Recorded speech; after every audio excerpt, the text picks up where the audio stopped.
We just recently Yeah, found out we were Croatian. We didn't even know. Really? That's why I got so excited when you said Croatian. I got some blood. The Kelce-Swift universe is absolutely not taking a day off. First up, Taylor Swift and Travis Kelce are reportedly plotting a dreamy European off-season escape, mixing romance with some meaningful roots exploration. Then, the two switch continents fast, popping up at a buzzy Beverly Hills restaurant straight out of a hit Netflix foodie fantasy. And just when you think things couldn't get more entertaining, Travis and Jason get blindsided by their mom Donna's surprisingly savage reality TV era. Giving the world a beautiful message about, being fortunate enough to do these things at her age and where she is in life. And it's just so cool to see her. On top of that, the brothers level up their podcast game with a full-blown New Heights retail hub. Kelce Clubhouse is the official home for the 92 Percenters. Everything New Heights, everything Kelce, all in one epic destination. Meanwhile, Travis is chatting with basically every major network imaginable, all while retirement rumors swirl, and Taylor is said to be quietly feeling the weight of what that decision could mean for them both. Taylor and Travis are casually plotting a European escape that sounds equal parts rom-com and ancestry documentary. The power couple's off-season vibe is leaning less wild party tour and more slow mornings, ocean views, and family history deep dives. The word floating around is Croatia, and not just because it's ridiculously pretty and Instagram-friendly. Apparently this trip is shaping up to be part chill, part who do you think I am, with Travis feeling some type of way about discovering he has Croatian roots tied to his mom Donna's side of the family. This little revelation flipped a switch for him. Suddenly, the off-season wasn't just about resting his body or dodging preseason headlines, but about tracing bloodlines and walking the same streets his ancestors once did. Travis has been weirdly excited about it, talking about it nonstop and treating the whole thing like the most intense research project of his life, minus the boring textbooks. The Kelce brothers were reportedly all in on the idea, fully nerding out over family trees and old-world connections. We just recently found out we were Croatian. We didn't even know. Really? That's why I got so excited when you said Croatian. I got some blood. Taylor, meanwhile, was said to be more than happy to tag along. She already has a soft spot for that part of Europe, so this wasn't exactly a hard sell. If anything, she's reportedly loving the idea of a quieter, more meaningful trip that isn't centered on stadiums, red carpets, or flashbulbs. Travis wants to soak it all in properly, meeting distant relatives if possible and actually understanding where his people came from instead of just slapping a pin on a map and calling it a day. And while that whole Euro energy is very much in the air, the couple are also proving they can switch gears fast, because straight from daydreaming about old-world charm, they're back in Los Angeles doing what A-list couples do best, sneaking into Beverly Hills restaurants like it's a covert mission. Taylor and Travis stepped out for a low-key but not really date night at one of those places where the pasta costs more than your monthly groceries and everyone pretends they don't recognize each other. The spot just so happens to be an Italian hotspot that Netflix food lovers already treat like a pilgrimage site, which made the outing feel half romantic dinner, half accidental crossover episode. Swift and Travis Kelce were seen out recently in Los Angeles having dinner. And this is the first time we've seen them together in a bit. We saw Taylor recently at St. Haim's wedding. According to People, it says they had a recent dinner date in LA. They were spotted on their way to having a meal at Funk Restaurant in Beverly Hills, California. The vibe was very loved up, very chill, and very we're used to this by now. Taylor apparently went for an effortlessly cool look that screamed borrowed from my boyfriend energy, while Travis followed her lead like a proud +1 who knows exactly how good his life is right now. There was no big show, no dramatic entrances, just two people enjoying carbs and conversation while the rest of the room quietly lost its mind. The timing of the date didn't go unnoticed either. The wedding talk is quietly heating up behind the scenes, and moments like this are less about being seen and more about enjoying each other before things get even more serious. Even with big questions hovering over Travis's football future, neither of them seemed stressed. If anything, the mood was relaxed, like they've already accepted that life is about to change in a major way and they're cool with it.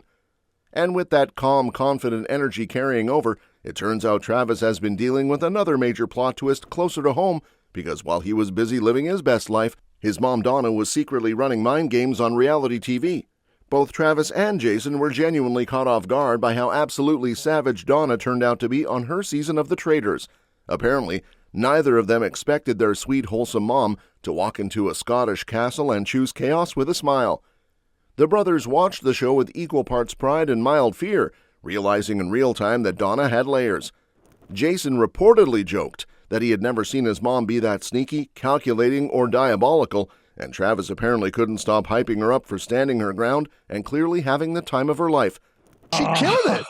Mom was doing great. I mean, I know she got eliminated, but I was so proud of her, man. She looked like she was having a blast, man. It was just so fun to see her out there living out her dream. She stood her ground at the round table. Oh yeah. And it was just so cool to see. And what really got them was how much fun she seemed to be having. Like she wasn't just playing a game, but checking off a bucket list moment she never knew she needed. Giving the world a beautiful message about, being fortunate enough to do these things at her age and where she is in life. And it's just so cool to see her live in that moment, man. I agree. Donna leaned all the way into the experience. She wasn't there to nap by the fireplace or politely clap during challenges. She went full strategist, shocking fellow contestants and eventually her own kids when it was revealed she was secretly working the dark side. You are no ordinary traitor. You are about to become my secret traitor. Oh, that's devilish. Travis was said to be especially amused watching people underestimate her, only to realize too late that she was 10 steps ahead and smiling while doing it. Everybody what she's got. And it was just so cool to see her in this moment. Jason loved every second of it too, even admitting that despite thinking his mom might be too nice for a show built on deception, she proved everyone wrong. Thought she did fantastic. Like, I know she was eliminated, but I think it's really hard to go into those shows as like an outsider. That you become like an easy target to try and maneuver in that show. So yeah. I thought Mom did a great job. I loved watching her in it. I thought she was way more deceitful and devious than I thought Mom could ever be, which was... Donna apparently handled being targeted like a pro, never cracking under pressure and somehow staying charming while playing the game hard. That balance alone earned her serious respect from viewers and her sons. I know I'm the sacrificial lamb. I think I'm going to go, but you got yourself a traitor! And while the Kelce family chaos was already giving main character energy, Travis and Jason decided to channel all that momentum into something that screams, "We know our audience," because the brothers are officially turning New Heights into a full-blown shopping playground. The duo just launched a shiny new online hub that basically lets fans listen, watch, and shop without ever leaving the Kelce universe. Think of it as a digital man cave meets merch paradise, powered by their partnership with a certain retail giant that definitely knows how to move product. Massive new news. We're launching the new official destination for New Heights merch, including brand new exclusive collabs with some outstanding brands. I'm wearing this hoodie. This new spot, lovingly dubbed the Kelce Clubhouse, is designed to be a one-stop shop for everything New Heights. Fans can catch podcast clips, get nudged toward fresh episodes, and casually add exclusive gear to their cart while they're at it. It's multitasking at its finest.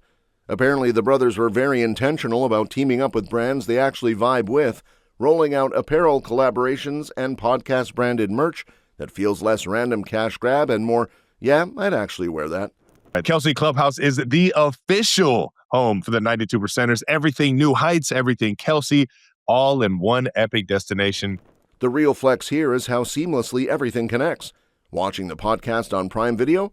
You can shop while you watch, because why just laugh at Jason roasting Travis when you can also buy a hoodie mid-chuckle? It's dangerously convenient, the kind of setup that makes your bank account nervous but your inner fan very happy. The timing isn't accidental either.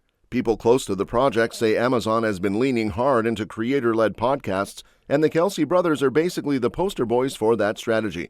They've built a loyal fan base that shows up every week, argues in the comments, and proudly calls themselves 92%ers, so turning that energy into the retail experience was kind of inevitable. And while the Kelce machine keeps expanding into podcasts, merch, and pure internet dominance, Travis is also juggling a whole other storyline that has everyone speculating like it's draft day. Behind the scenes, Travis has been quietly chatting with pretty much every major network and streaming platform you can think of, and no, this isn't some sudden midlife crisis pivot. Apparently, executives have been circling Travis for a while now, eyeing him as that rare unicorn who can talk football, crack jokes, and charm a camera without trying too hard. He's had discussions with traditional networks, streaming giants, and just about anyone who could offer a mic, a camera, or both. But despite how juicy that sounds, sources are adamant that none of this is pushing him toward the exit door from the NFL. In other words, Hollywood isn't tapping him on the shoulder whispering, "Come on, it's time," at least not in a way that's forcing his hand. And while Travis is finally giving himself room to breathe and think, that same pause is creating a whole new emotional layer for Taylor, who's feeling a little on the edge as the retirement question hangs in the air. Their relationship is solid, but this moment is different because it's not about tour schedules or game days. It's about identity, routine, and what happens when the grind that's defined your life for years suddenly stops. Taylor is reportedly paying close attention to Travis's mood, energy, and mindset, not in a dramatic panic way, but in a quietly protective ride-or-die partner way. She knows how much football means to him, not just as a job, but as a core part of who he is. Watching him wrestle with the idea of stepping away has apparently stirred some concern about how he'll process that loss emotionally once the decision is final. Taylor has been especially mindful of the mental side of it, understanding that even when someone chooses to walk away, it can still feel like something is being taken from them. Travis is genuinely torn. Physically, he's assessing whether his body can bounce back enough to survive another long, brutal season. Mentally, he's weighing whether he can still give the game everything it demands week after week. His love for football hasn't faded at all, which honestly makes the decision harder, not easier. The passion is still there, but so is the reality check that comes with mileage, recovery, and knowing when to listen to your body. I got so much love for this team, this organization, and the people here. So I'll spend some time with them, go through exit meetings tomorrow, and get close to the family and figure things out. Who knows? Either it hits me quick or I got to take some time. I think last year was a little bit easier. I think I knew right away I wanted to kind of give this one a shot. So I don't know. We'll see. Travis isn't exactly staring into the abyss if he retires. Opportunities outside the league are stacked, from media roles to sports commentary and beyond. Still, none of that replaces the rush of the field, and that's the emotional tug-of-war he's in right now. That's all for this video, folks. We'll see you next time.